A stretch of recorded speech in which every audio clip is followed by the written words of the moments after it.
আসলে ধর্ম ব্যবসা কি? কে বা কারা ধর্ম ব্যবসা করে? আমরা রাজনীতির ক্ষেত্রে শুনি যে একদল আরেক দলকে মনে করেন যে ধর্ম ব্যবসায়ী বলে।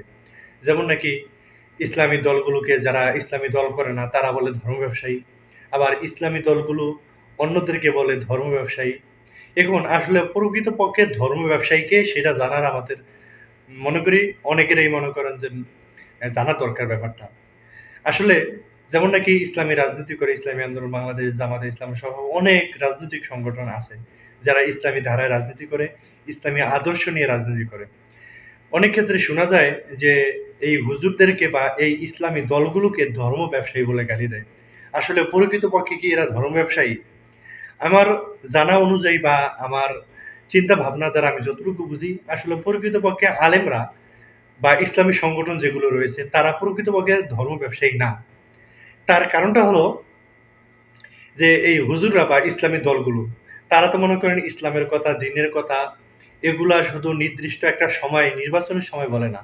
সর্বদাই তারা মানুষদেরকে দ্বীনের পথে ডাকে, ইসলামের পথে ডাকে, মানুষকে ভালোর পথে সর্বদাই মনে করেন আহ্বান করে। ইসলামী দলগুলো যা আলেম ওলামা কর্তৃক যে সমস্ত দল পরিচালিত রয়েছে তারা সর্বদাই মানুষদেরকে দ্বীনের পথে ডাকে, ইসলামের পথে ডাকে, ভালোর পথে বা এক কথায় কল্যাণের পথে সর্বদাই তারা মানে ডাকে, কল্যাণের কথা বলে, ধর্মের কথা বলে। তাদের মাথায় সর্বদাই টুপি থাকে, লম্বা পাঞ্জাবি থাকে, দাড়ি তো অবশ্যই আছে। এই যে সিরাজ সুরত সব দিক দিয়ে তারা ইসলামের উপরে অটল আছে এবং মানুষদেরকে ইসলামের কথাই বলে। তাইলে এরা যদি নির্বাচনের সময় ইসলামের দোহাই দিয়ে বা ইসলামের ভিত্তিতে ধর্মীয় ভিত্তিতে যদি মানুষকে ভোট দেওয়ার জন্য বলে, আমি মনে করি এরা প্রকৃতপক্ষে ধর্ম ব্যবসায়ী না।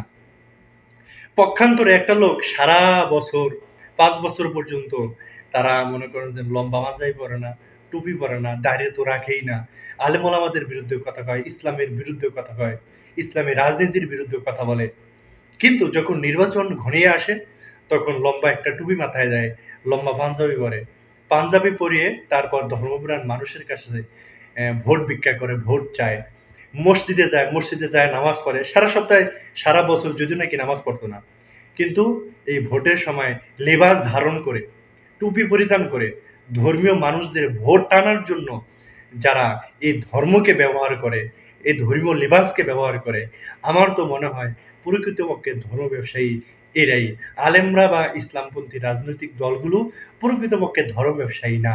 মূলত ধর্ম ব্যবসায়ী হলো এই সমস্ত চাটুকার লোক যারা সারা বছর ৫ বছর পর্যন্ত ধর্মীয় কায়দায় চলে নেয়, ধর্মীয় কথাবার্তা বলে নেয় বা যারা ধর্মীয় কাজ করে তাদের বিরোধিতা করত। এখন জনগণের বা ধর্মীয় মানুষদের ভোট টানার জন্য, নিজেদেরকে সাধু সাজানোর জন্য, ভালো বলে প্রমাণ করার জন্য ধর্মীয় লেবাসগুলো ব্যবহার করে। আমার তো মনে হয় প্রকৃতপক্ষে ধর্ম ব্যবসায়ী হলো এরাই। সম্প্রতি সময়ে এই ধর্ম ব্যবসার কার্যকলাপ কিন্তু শুরু হয়ে গেছে। আপনারা খেয়াল করলে দেখতে পারবেন। এখনই দাড়ি টুপি মানে এখনই টুপি মাথায় দেয়া এই ধর্মীয় কাজগুলো বা এই লেবাস ধারণ করে মানুষকে ধোঁকা দেওয়ার জন্য তারা চেষ্টা শুরু করে দিছে।